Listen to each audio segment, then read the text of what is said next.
Big boss Malayalam season 5-ൻ്റെ ഊഷ്മളമായ മുഹൂർത്തങ്ങൾ ഇവിടെ അവസാനിക്കുകയാണ്.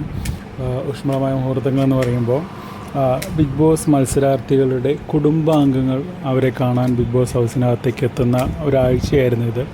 അവസാനത്തെ മത്സരാർത്ഥിയുടെ കുടുംബം, അതായത് ദിൽഷയുടെ കുടുംബമാണ് ഏറ്റവും അവസാനമായിട്ട് വന്ന് അവരിപ്പോൾ തിരിച്ചു പോവുകയാണ്.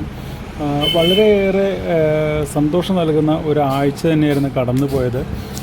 ഓരോരുത്തരുടെയും കുടുംബത്തിൽ നിന്ന് ആളുകൾ വരുമ്പോൾ അവരുടെ സന്തോഷം, കൂടെയുള്ള മത്സരാർത്ഥികളുടെ സന്തോഷം എല്ലാം നമ്മളെ കാഴ്ചക്കാരായിട്ടുള്ള നമുക്ക് പോലും ഒരു ആനന്ദം പകരുന്ന ഒരു കാഴ്ച തന്നെയായിരുന്നു.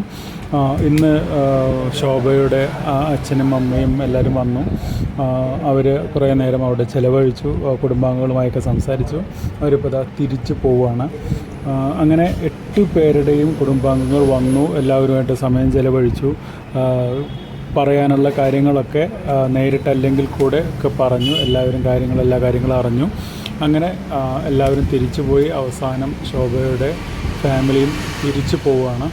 ഇനി വെറും 10 ദിവസം മാത്രമേ ഉള്ളൂ ബിഗ് ബോസ് അംഗങ്ങളുടെ മുന്നിൽ. ഈ 10 ദിവസം കൊണ്ട് എങ്ങനെയാണ് ഗെയിം ചേഞ്ച് ആവുക എന്നുള്ളത് അറിയില്ല. എന്തായാലും നോക്കാം നമുക്ക് ഈ 10 ദിവസം കൊണ്ട് അവരുടെ കളികൾ ഇനി എന്തൊക്കെയായിരിക്കും എന്നുള്ളത്.